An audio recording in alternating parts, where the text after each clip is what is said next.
Buenas tardes, estimados alumnos.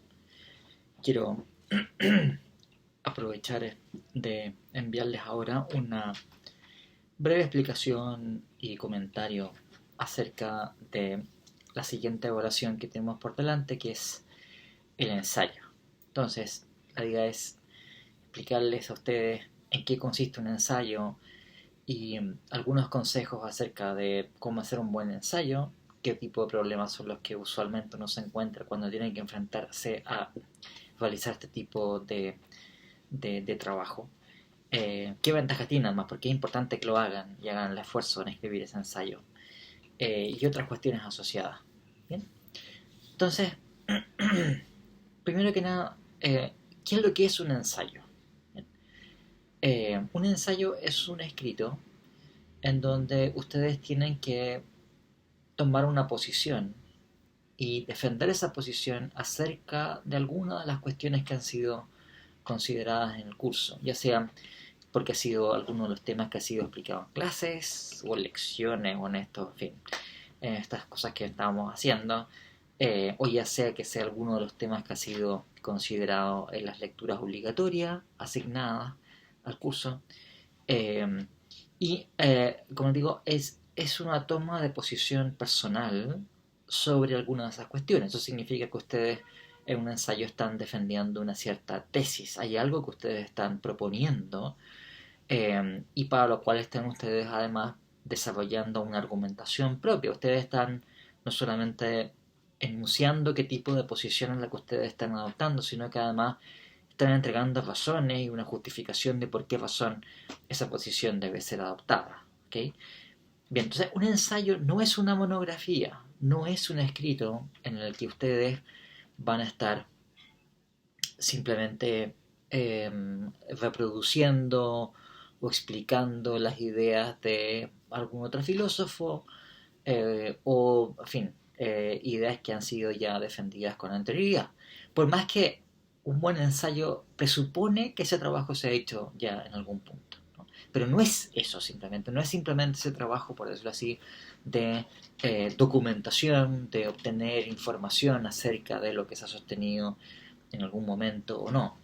Eso no basta para un ensayo. ¿Okay? Bien, entonces, el ensayo es un trabajo en donde, como les digo, ustedes tienen que hacer una toma de posición personal acerca de un problema filosófico, que ha sido algunos de los temas que han sido tratados en el curso. ¿Okay?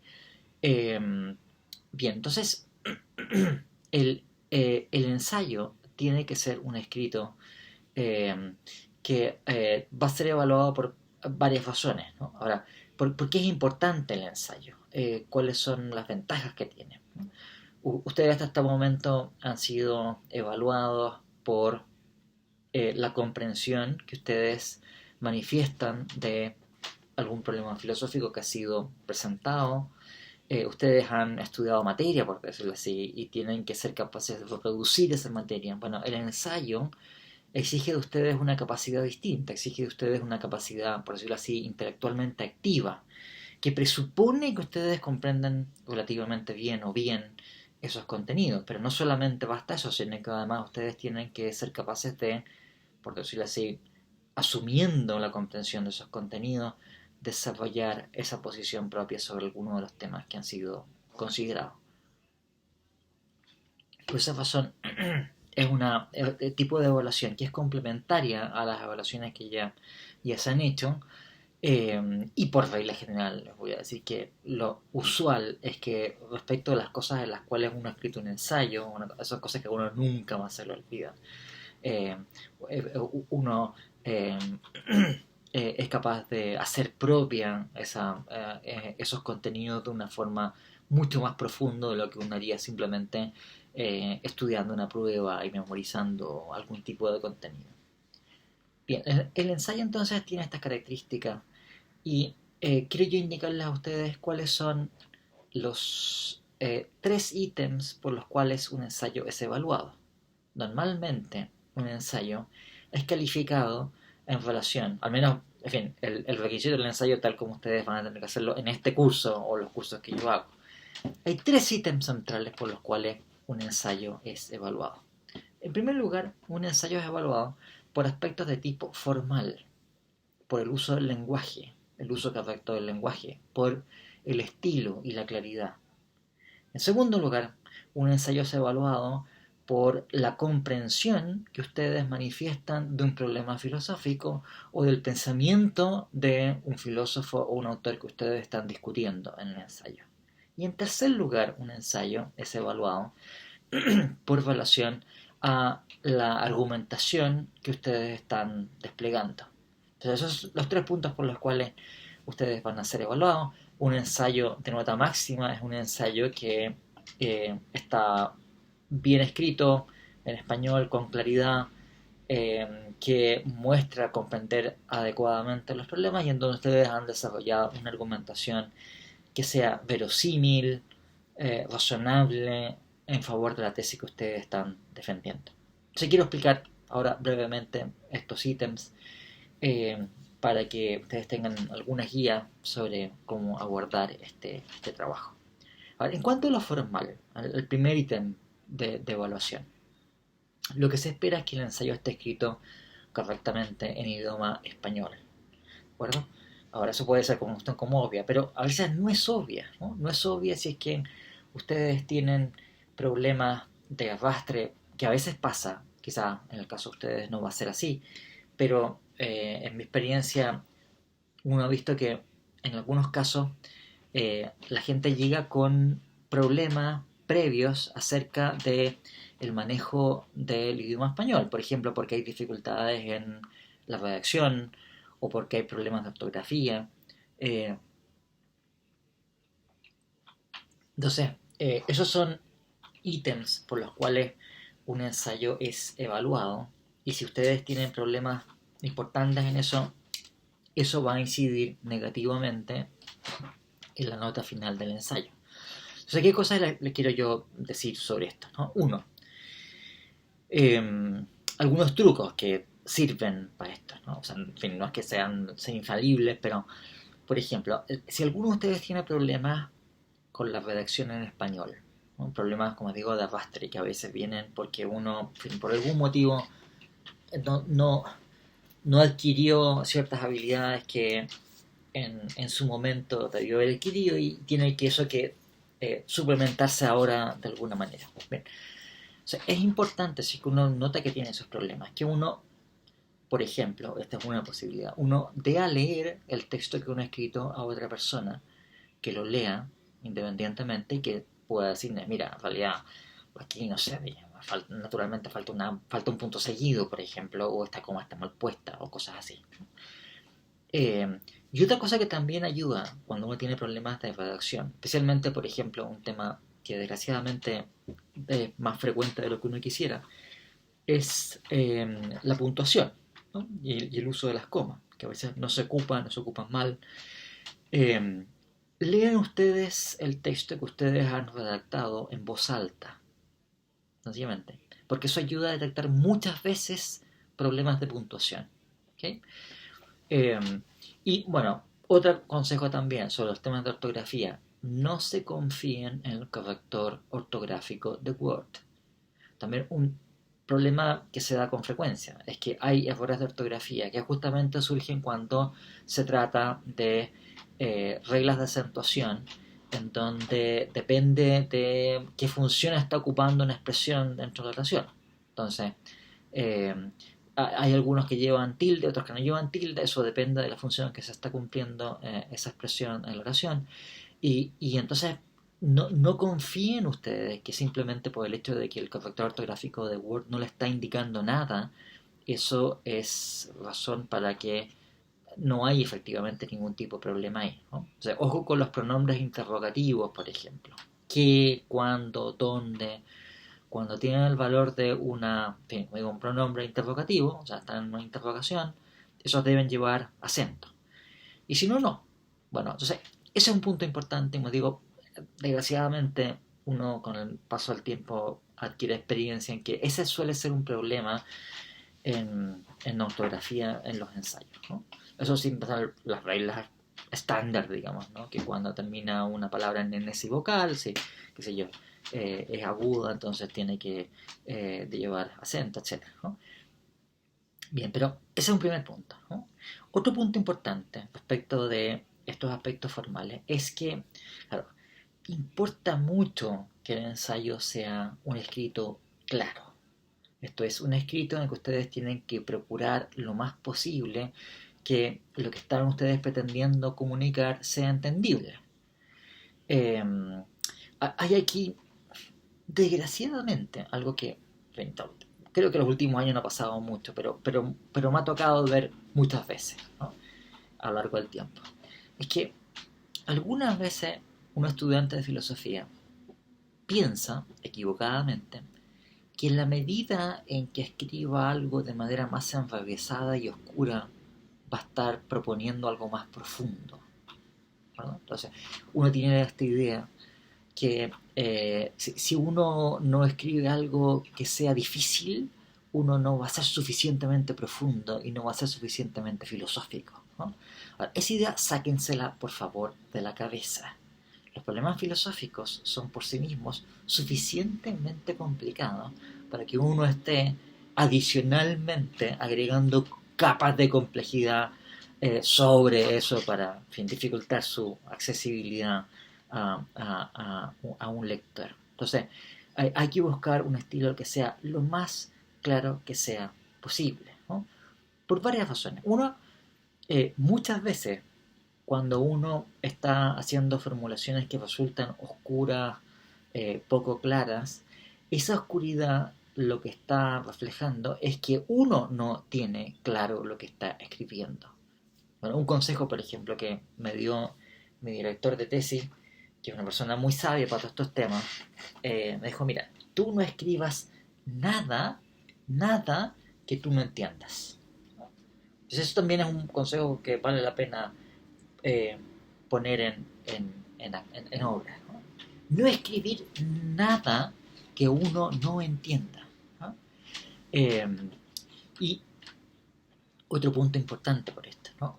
La oscuridad en un escrito que ustedes están haciendo en filosofía no es algo que vaya en su beneficio, todo lo contrario, va en su contra. Si ustedes no logran transmitir adecuadamente una idea, eso no va a hacer que, por decirlo así, el lector o quien está recibiendo decir, ah, sí, debe estar diciendo algo muy profundo que yo no soy capaz de entender.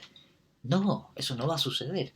Lo que va a suceder es que esto no se entiende y eso va contra lo que ustedes están diciendo, ¿no?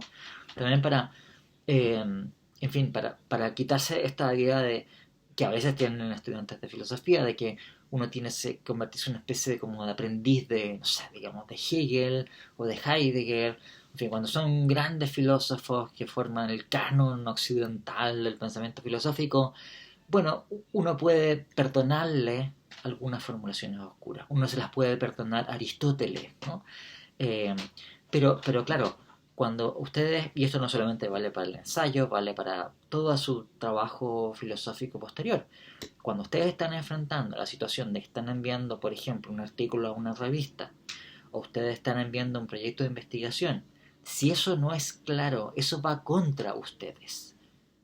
Los evaluadores no están pensando en decir, sí, debe ser muy importante lo que está diciendo, pero es una idea tan profunda y arcana que no se puede entender. No, no se entiende, está mal formulado simplemente, y eso tiene la consecuencia de que el artículo está rechazado o el proyecto ha sido rechazado. Desgraciadamente es así, ¿ok? Entonces, eh, buscar la claridad, ¿no? Insistiéndoles que los problemas filosóficos son por sí mismos suficientemente difíciles y profundos como para que uno esté adicionalmente buscando añadir oscuridad. Muchas veces, la mayoría de las veces en realidad, eso lo que está reflejando es que uno no tiene claridad sobre lo que está formulando, ¿no? También un consejo que por lo menos se ha mostrado útil muchas veces, a mí por lo menos. Eh, a ver, muchas veces cuando un alumno está escribiendo un ensayo, está pensando en el profesor que lo va a leer, ¿de acuerdo? Entonces está pensando que yo lo voy a leer y yo tengo ya claro ciertas cosas, por tanto no es necesario explicarme ciertas cosas porque yo las entiendo, ¿de acuerdo? Pero eso suele ser algo que impide que uno sea suficientemente claro. Entonces, eh, cuando estén escribiendo el ensayo, no piensan en mí, ¿no? Piensen en una persona que no tiene formación filosófica y que tuviese que leer su texto, y por supuesto dedicándole suficiente tiempo, digamos, ¿no? Eh, que esa persona fuese capaz de entender lo que ustedes están diciendo. Entonces, no tengan en su cabeza, cuando están escribiendo su ensayo, como a mí o algún profesor, tengan ustedes en la cabeza a su abuelita, o a la polola, o al pololo, ¿verdad? O sea que, en fin, que él eventualmente si leyera mi ensayo y le dedicase suficiente tiempo sería capaz de darse cuenta y decir, ah, mira, sí, tú estás sosteniendo esto, este es el problema, esta es tu argumentación, estas son las razones que tú estás aduciendo, etcétera, ¿no? Que ellos eventualmente pudieran estar en condiciones de entender lo que ustedes están diciendo, ¿no? También un consejo de mi editor de tesis que me ha servido, ¿no? Como cuando estoy escribiendo algo, pensar como que estoy escribiendo una carta a alguien, y entonces lo que estoy escribiendo es algo que esa persona debería ser capaz de comprender, porque se lo estoy escribiendo a él, ¿de acuerdo? Entonces, en fin, buscar la claridad. Ese es un tema muy importante, y muy importante no solamente para el ensayo, sino que también para, digo, su trabajo filosófico posterior, porque siempre la tarea de un filósofo consiste en tener que estar escribiendo o explicando cosas a gente que en fin, a las cuales pretenden, a las cuales pretende ser comprendido. Entonces, es un tema que hay que ir buscando y mejorando con el paso del tiempo. Bien, entonces este primer ítem, que es un ítem de aspectos formales, que tiene que ver entonces con el español, gramática, ortografía, tiene que ver con el estilo, con la búsqueda de claridad, con la precisión, ¿de acuerdo? Eh, es un tercio, por decirlo así, del componente. No es que esto que tenga sea así exactamente un tercio, pero en fin, más o menos uno cuando evalúa, por decirlo así, no le estoy dando que esta es una pauta que uno llega en un papelito, pero esta es la pauta que uno tiene en la cabeza, ¿no? Y ustedes también tienen que tener en su cabeza cuando están formulando, ¿no? Tal cual el segundo ítem es que ustedes muestran que comprenden adecuadamente el problema filosófico que están tratando. O sea, si ustedes van a hacer un ensayo acerca de, qué sé yo, ¿no? La concepción de los universales de David Armstrong, bueno, lo que uno espera es que ustedes muestren comprender adecuadamente lo que sostiene Armstrong sobre los universales. Al revés, si ustedes muestran no entender eso, estarle atribuyendo a este filósofo cosas que él nunca sostuvo, ¿no? Eso naturalmente vicia todo lo que venga después. Da lo mismo lo que ustedes van a estar sosteniendo. No entendieron siquiera el problema de cuál ustedes están tratando. Entonces, hay un componente en un ensayo que tiene que ver con esto, que ustedes muestren entender realmente los problemas y expresarlo, por supuesto, con sus propias palabras y de una manera que sea precisa, adecuada, relativamente bien informada, ¿no? O sea, un ensayo siempre tiene un componente descriptivo, o sea, un componente en donde ustedes tienen que exponer cuál es el estado de la discusión o cuál es la naturaleza del problema que ustedes están tratando. Eh, y para eso, entonces, lo que se espera es que ustedes ocupen las fuentes que han sido tratadas, que ustedes, qué sé yo, si hay lecturas que se han hecho, ustedes sean capaces de citar adecuadamente esas lecturas, ¿no? Conviene también habitualmente, porque también no es que esto tenga que ser así, que ustedes consulten alguna bibliografía complementaria cuando están trabajando en un ensayo, ¿no? Pero ojo con esto, ¿no? Porque un ensayo, para efectos de los requisitos de este curso, un curso de pregrado, no puede, o sea, es completamente, en fin, inabarcable, ¿no? Impracticable que ustedes pretendan hacer una revisión exhaustiva de toda la literatura que se ha escrito sobre un tema. No hay cómo, digamos, ¿no? En fin, no tienen tiempo para hacer una cosa así, ¿no?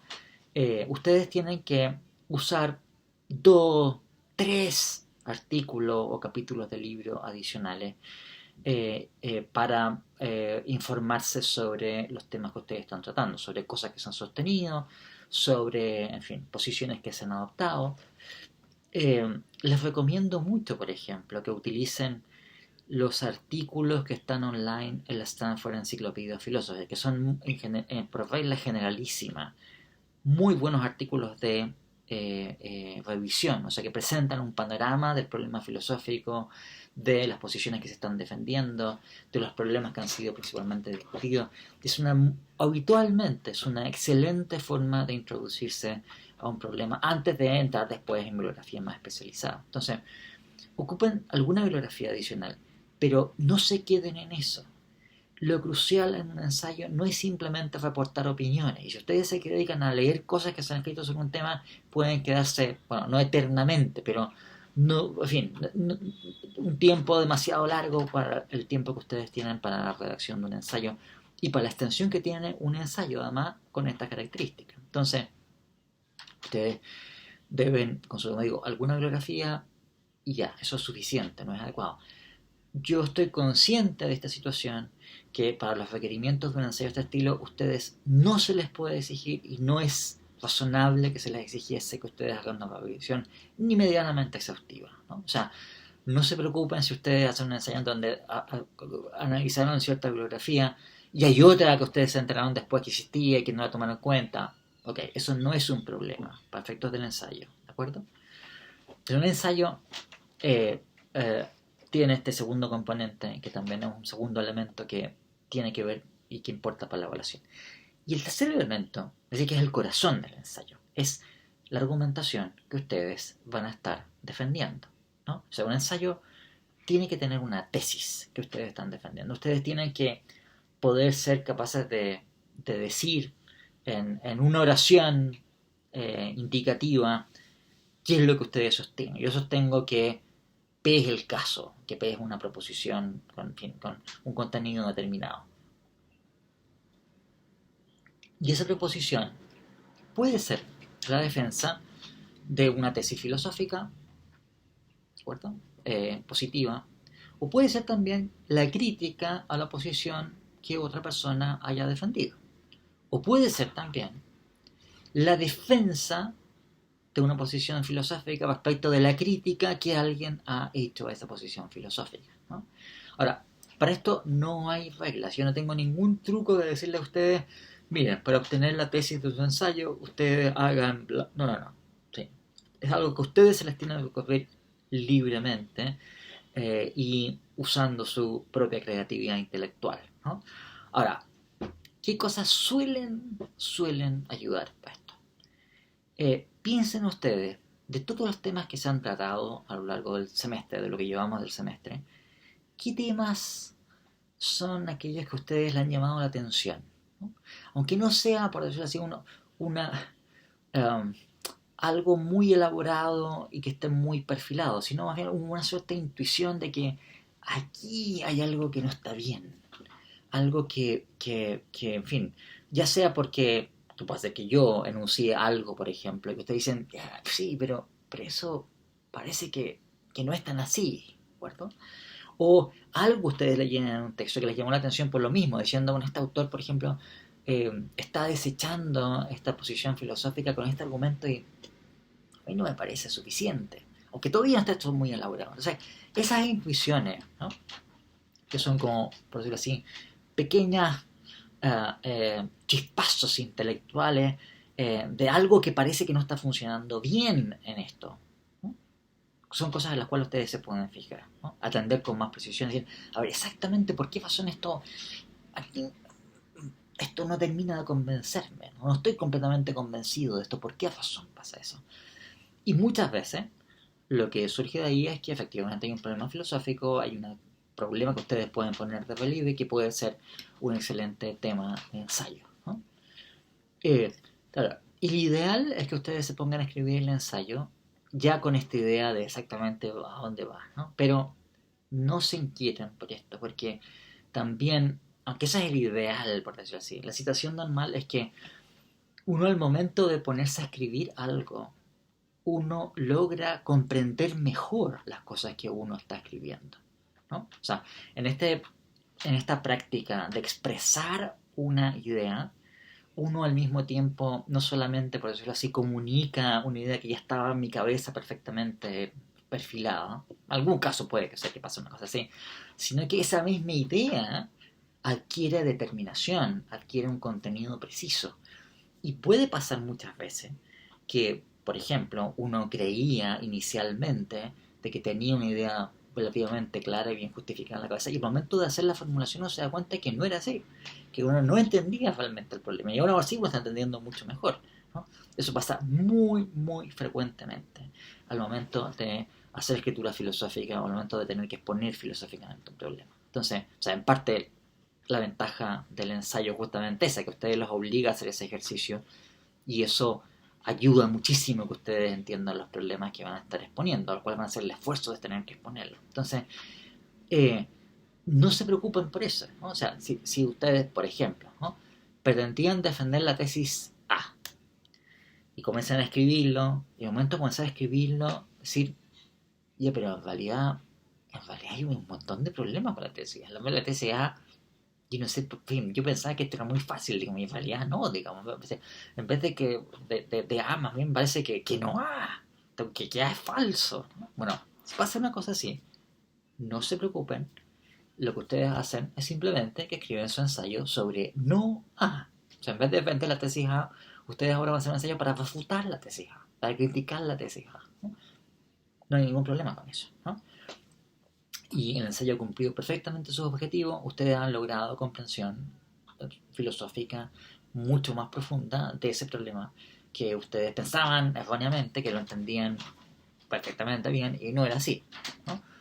Digo, eso no tiene que ustedes inquietarlos, ¿no? Otro consejo también, cuando ustedes no tienen una idea, por decirlo así, preconcebida y muy precisa acerca de lo que van a hacer, que también insisto, no es que esto siempre sea así, estoy seguro que varios de ustedes ya tienen cierto entrenamiento con esto y ya tienen en la cabeza la tesis que van a hacer, ¿no? Y quizás van a ejecutarla de una manera muy cercana a la idea que ya tienen, ¿no? Eh, Eso también puede pasar, pero hay casos en donde eso no sucede, uno no sabe exactamente qué es lo que va a sostener o algo así. Entonces, un consejo que también les doy cuando uno está en esos casos es, a ver, voy a tratar sobre este tema, ¿no? Este tema tiene una parte descriptiva. Todo ensayo tiene una parte descriptiva. Ustedes primero tienen que exponer algo sobre lo cual van a estar argumentando. Entonces, eh, ustedes pueden avanzar en el ensayo desarrollando esa parte descriptiva, todavía guardándose sobre qué es lo que van a argumentar. Pero ¿qué es lo que sucede? Al momento de exponer ese problema con sus propias palabras, ustedes consiguen una mayor comprensión de ese problema y es muy posible que al hacer ese ejercicio surja el problema filosófico que antes no estaban viendo originalmente. O sea, el momento que ustedes se ponen a escribirlo, a tratar de hacerlo lo más claro posible, se dan cuenta de que en realidad esta cuestión tenía ciertas aristas que yo no veía antes, ¿no? No había conseguido la suficiente claridad al ponerme a escribirla sobre ella y luego comprenderla, y ahora sí tengo un argumento filosófico. ¿Bien? Entonces, digo, aunque estén en la situación de que ustedes todavía no logran tener claro qué es lo que es, pónganse a escribir. Entonces, también ese es un consejo muy importante sobre esto, ¿no? O sea, no se dediquen a leer, esperando que al final de no sé cuánto tiempo, justo llegue a tener ustedes, por decirlo así, la cabeza completamente armado su ensayo y ahí vacío la ponen. No. Pónganse a escribir cuanto antes.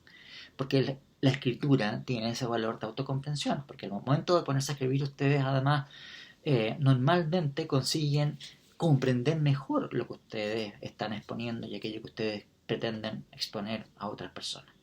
Entonces, ponerse a escribir cuanto antes. Por eso también esta etapa que les mencionaba hace un momento atrás de leer bibliografía complementaria, se lee algunas cosas, pero es muy importante que se pongan a escribir cuanto antes, ¿no?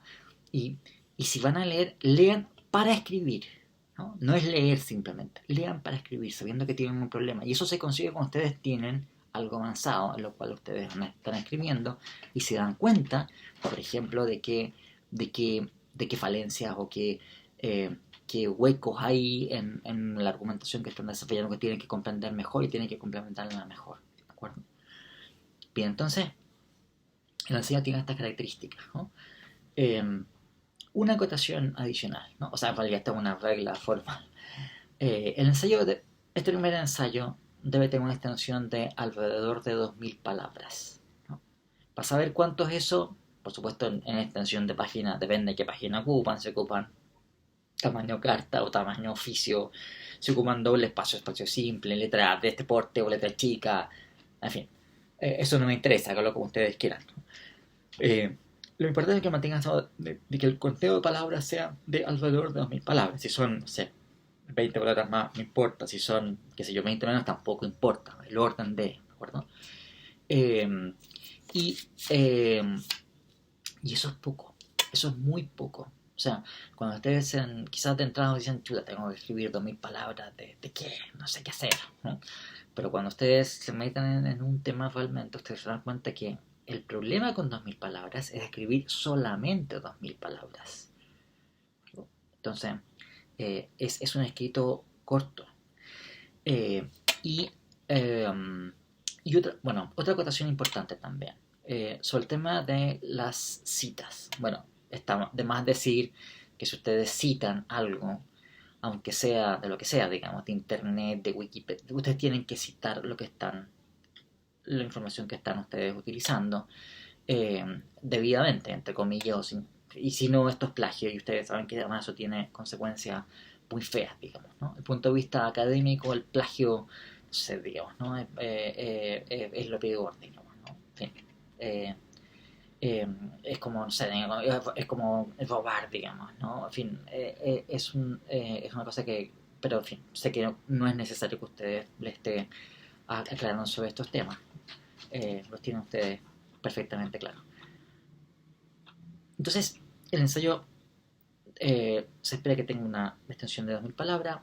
¿Cómo se cita aquí? Yo no voy a exigir ningún sistema específico de citas. Lo único que les voy a pedir es que ocupen algún sistema, alguno, que sea estándar y que lo ocupen de manera consistente. O sea, que estaría mal que ustedes partan usando un sistema de cita y, qué sé yo, la primera página y la segunda página ocupan otro sistema de cita, ¿no? O sea, ocupen uno, pero ocúpenlo consistentemente a lo largo de todo su ensayo, ya sea citando con autoraño o ya sea indicando toda la referencia bibliográfica completa en una nota de pie de página, como ustedes quieran, pero tienen que usarlo de manera consistente. Esa es la regla central.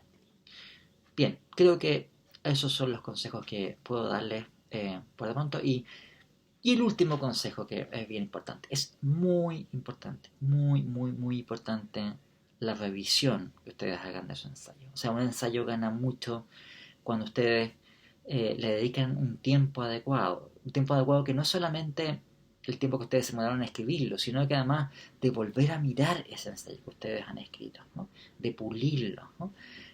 Se nota inmediatamente cuando ustedes entregan un escrito que no han revisado. ¿Por qué? Bueno, en primer lugar, porque se deslizan muchos errores de tipeo. Como ustedes saben, el cerebro humano está hecho para que uno lee las palabras en bloque. Entonces, si se les pasó una letra o algo así, a ustedes perfectamente se les puede pasar cuando están muy metidos en el texto. Eso requiere que ustedes vuelvan a verlo con atención y ahí ustedes logran descubrir esos errores de tipeo, que son tontos, pero se pueden deslizar.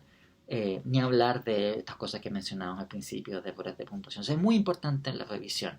Es muy importante también que ustedes, al momento de redactar su ensayo, puedan dar un paso hacia atrás. Lo cual, además, les digo que conviene pasar paso hacia atrás, digamos, para tomar esa distancia, dejar pasar un tiempo. O sea, 1 o 2 días, por ejemplo, que ustedes escribieron el ensayo, lo dejan ahí, a un lado.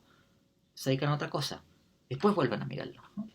Que es mirar su propio ensayo, la argumentación que están desplegando con un ojo crítico, diciendo, a ver, si yo sostuviese la tesis contraria, ¿qué es lo que uno diría a esto? ¿No? ¿Cómo uno podría contraargumentar a esto que yo estoy diciendo? ¿Qué flancos tiene la posición filosófica que yo estoy defendiendo? ¿No? Esa es una pregunta que usualmente lleva a que los ensayos mejoren, ¿no? Y la argumentación que uno se haga más robusta, más precisa, más convincente también. ¿Sí? Si para eso se requiere tiempo. Entonces, el tiempo de revisión que le den a su ensayo es importante. No esperen hacer un ensayo muy bueno si van a hacerlo los días anteriores. O sea, Ustedes además tienen bastante tiempo, se conviene pensarlo con tiempo y hacer todo este trabajo con la suficiente holgura de manera que ustedes puedan adoptar después en un momento esa distancia crítica. Mirar lo que han hecho con una cierta distancia y van a ser capaces además de darse cuenta de muchas cosas, ¿no? Bien, ahora sí, dejo aquí estas explicaciones y espero que esos ensayos queden muy bien y no solamente, sino que además se diviertan mucho escribiéndolo, que es una cosa muy, muy gozosa el dedicarse a la reflexión filosófica de esa manera creativa, activa, intelectualmente viva, ¿no? Nos vemos, hasta luego.